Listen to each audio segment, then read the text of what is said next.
I think it's safe to say that we're all familiar with AI at this point, especially if you've been in the online space over the past couple years. What I think most people aren't familiar with, though, is how exactly to utilize AI for business optimization and to streamline their processes in an authentic way. As someone who's been in the social media marketing space for 4+ years now, I've had ChatGPT or Claude open in a tab pretty much every week over the past couple of years. And in this video, I want to teach you how exactly to utilize AI authentically so that it will save you time in your business while not having to sacrifice your personality and your authentic spark to your community. In this video, I'm also gonna walk you through the specific ways that I utilize AI for my business and also as a content specialist. And I know that most of you will probably want to utilize the prompts and the specific types of ways that I use AI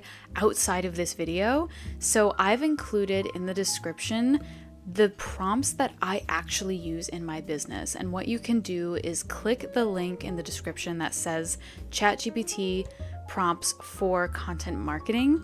Put in your email and you will get a downloadable sheet that outlines the very specific prompts that I use for my business that I'm going to be talking about in this video. What you can do with these prompts is basically copy and paste into ChatGPT or your favorite AI machine and tweak it just a little bit for your business, but otherwise it's basically copy and paste. So those prompts are linked below, you put in your email, and that will get sent to your email. So before we get into the video, welcome back to Essence Presents YouTube channel.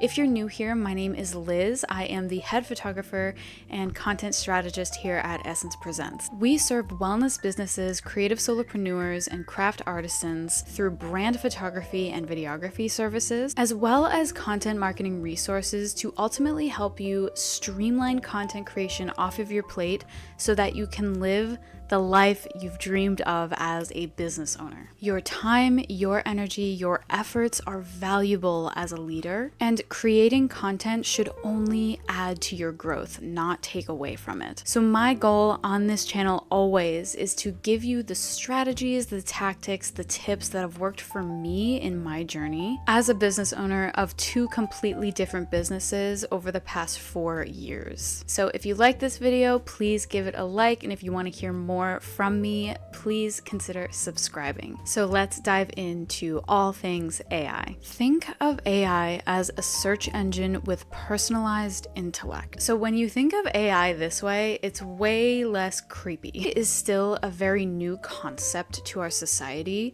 I would say that is still true even in 2024.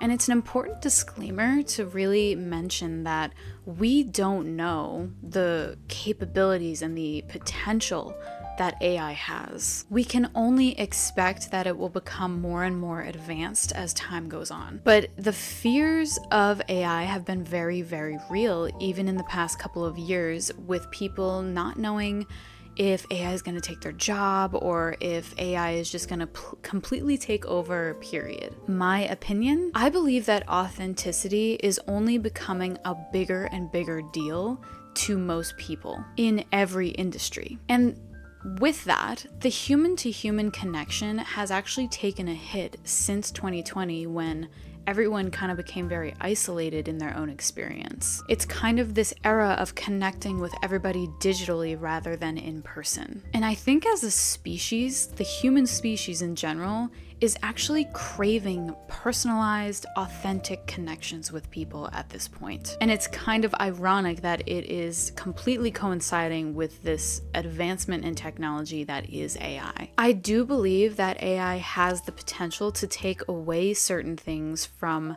possibly people's work that is a bit more automated. But I don't believe that the job market as a whole is going to suffer from this advancement. The personal touch is a real thing that people value and pay for. And with that, I don't believe we have a reason to be scared of AI and its capabilities. I actually think it's the very reason why we should embrace its capabilities, because it does have the ability to streamline processes, save us time, and make our tasks a little bit easier. So when you think of AI as a search engine with personalized intellect, it then becomes way more interesting and exciting to think about the potentials that it could offer for us as business owners. We actually have the ability to update ChatGPT, for instance, its memory of us as a business, who our target audience is, who we serve,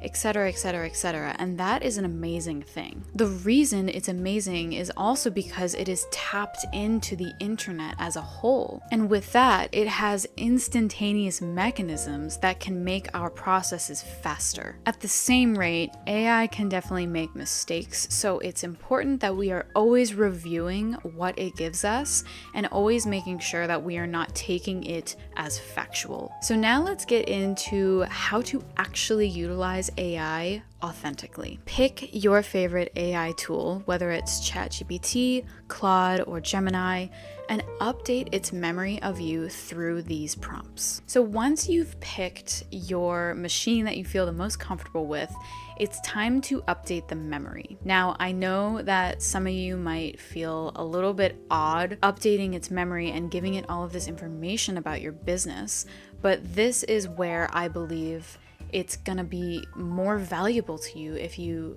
work with it in this way. Essentially, when you think about business and your website and things like that, essentially everybody kind of has information about your business at their fingertips already.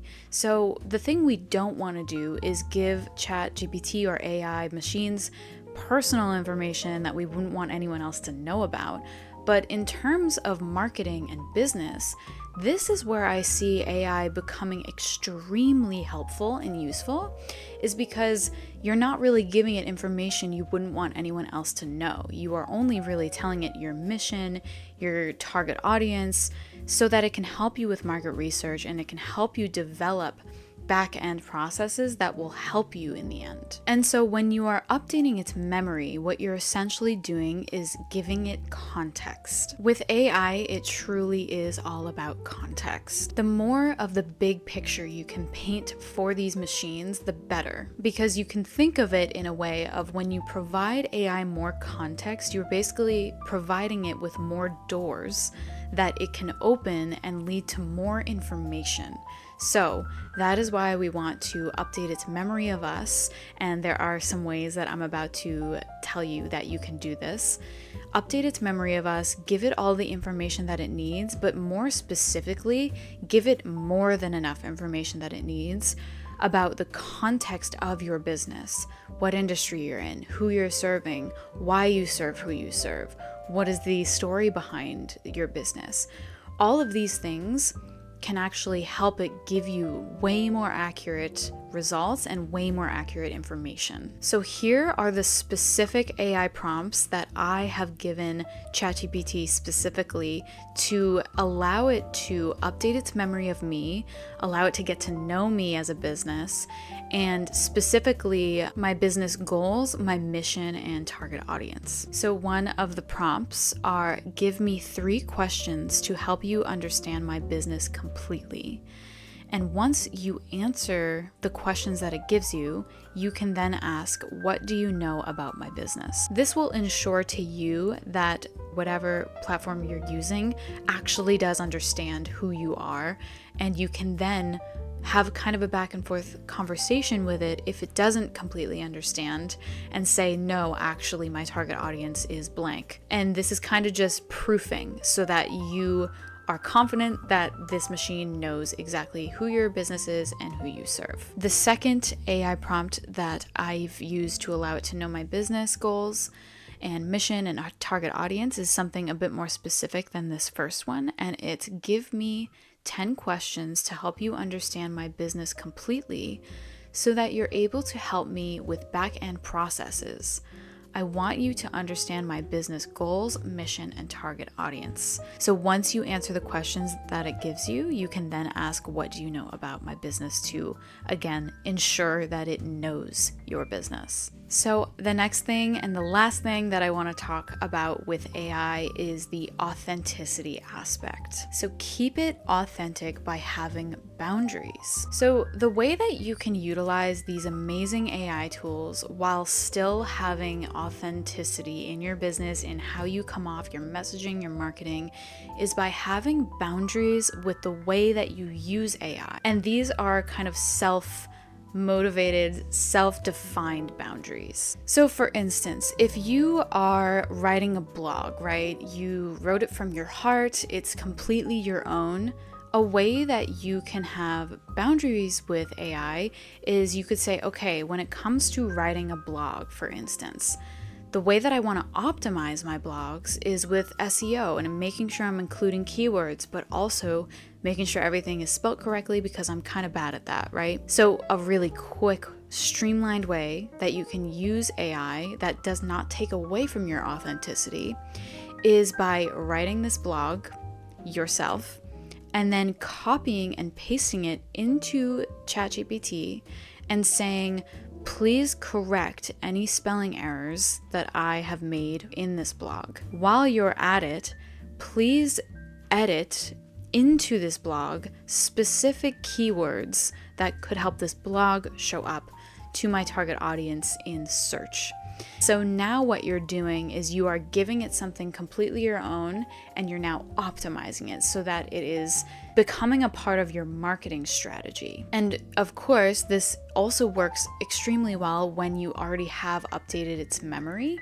And so when you say, give me target keywords, it's going to go back into its memory and say, oh, this keyword is going to be optimized for this blog because their target audience is going to be searching for it. And now I don't want to give AI so much credit in terms of saying that like this is going to make your blog amazing, because at the same time, I think we still are in the beginning stages, and whenever I've done prompts like this, I've had to go in and edit and make sure that things actually look the way I want it to look. So I'm not saying that AI is insufferable. It will make mistakes. So just know that going into it, and just know that if you have to make a couple edits versus spend probably an hour more time looking up keywords for your target audience, looking up keywords for your specific blog post, when it could do that automatically because it's tapped into the internet, it's kind of worth doing those edits and correcting things when it would otherwise take you maybe a couple more hours. Okay, so you might be wondering, Liz, how do you kind of set your boundaries for yourself? What exactly do you use AI for? What do you not use AI for? And that is exactly what I'm going to tell you now. And this is also a part of the downloadable PDF that I am including in this video for you. Basically, what I'm going to give you now is the sections in which I use AI and the types of prompts that I use for each section. But when you download the PDF, I'm going to give you the exact prompts that I use for each section. And these sections are actually my boundaries in terms of what I use AI for. And what is not listed here is what I don't use AI for. I only use it for optimization purposes, so these sections really outline those specifics. Okay, so the first section that I use AI for is general questions about my industry. So this would be target audience struggles, which eventually turn into blog topics, understanding searchable keywords for my niche, and market research questions. So this is also keeping in mind that ChatGPT is not always up to date with the current year. So I'm always kind of taking that loosely when it comes to market research questions. The second section that I use AI for is blog optimization. So this is very similar to the prompt I gave you in the example right before this. Some examples of this would be blog meta description curation. So this is once I've created a blog post myself, basically copying and pasting it and telling it to create a meta description for search that includes SEO keywords and things like that, but it's all coming from my personally written blog. Another example of this would be a blog summary. So this is giving me maybe a 3 to 4 sentence summary of a blog post that I wrote myself. So basically condensing what the real meat of the subject matter is. That is something that AI can do because it is coming from something, again, that you wrote yourself, and that is still keeping with the authenticity. So the third section would be social media optimization. An example would be content ideation. So this is basically using the memory that the AI has. You can say, what are some content ideas for this specific type of content and this specific target audience, right? Because it's already going to know who they are, and it's basically going to utilize that information to give you some ideas. So this is kind of one that goes hand in hand with content ideation, but basically if you wanted to create a social media post about a blog, you could copy and paste the blog into the AI and ask it to come up with a few social media post ideas based on the blog content. So it's kind of taking it a little bit further by getting a little bit more specific about the content subject and then asking AI to come up with ideas. And maybe you could even go a step further and say, what are some trending ideas in my niche or in my industry right now that I could use this blog post for in the social media post? The last example here would be content genre indication. So I've actually utilized this with creating a specific product that I'm in the middle of, but basically you can create your content, right? Like you would create the graphic and the caption or the video and the caption.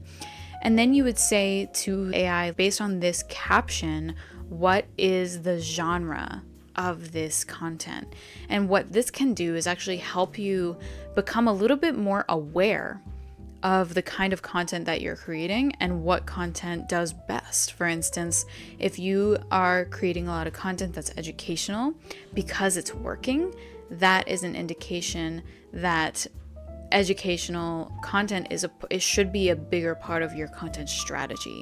So that's a bit of a different way that you can utilize AI, but basically giving it the definitions of the genre and then asking it what genre would be this social media post. So the last section here is kind of miscellaneous, but I will explain more specifically how else I use AI. So the first way is optimizing ad or promotional copy to help it speak more to my target audience or more to a specific thing. So I'm already creating the copy myself, and then I ask it to optimize it to speak more precisely to a specific industry or a specific group of people. And then lastly, back-end frameworks is another way that I use AI. And this is basically like outlines for a product, outlines for an email campaign, outlines for a promotional thing that you are running and the steps that you need to take in order to promote that thing or publish that thing. This back-end framework way can actually help you with many different things. So it really depends on what you need help with, whether that's technical. I'm sure you could even use it for accounting or how to organize your finances. What is the best framework for organizing my finances, right? Like you want to ask it specific things that are going to be more general for your business. So those are the sections in which I am actually going to outline, as I said, the more specific prompts that I give AI myself in my 5 years in marketing. So if you are interested in what those prompts are, I believe that they can help your process, your business so much more in terms of getting it done faster, streamlining everything. So if you are interested in that, please click the link below. Put in your email and you will get that PDF right to your inbox. So thank you all for being here again for another video. Please give this video a like if it helped you and leave me a comment if you have other ideas for content you would like me to create. I am obviously still in my growing stages on this channel, so I would love to hear your feedback. I would love to just know what you guys want to hear from me next. If you are struggling with something as a business owner and you need some clarity, let me know because I would love to talk about whatever that is. So thank you so much again for watching this video, and I will see you next time. Bye.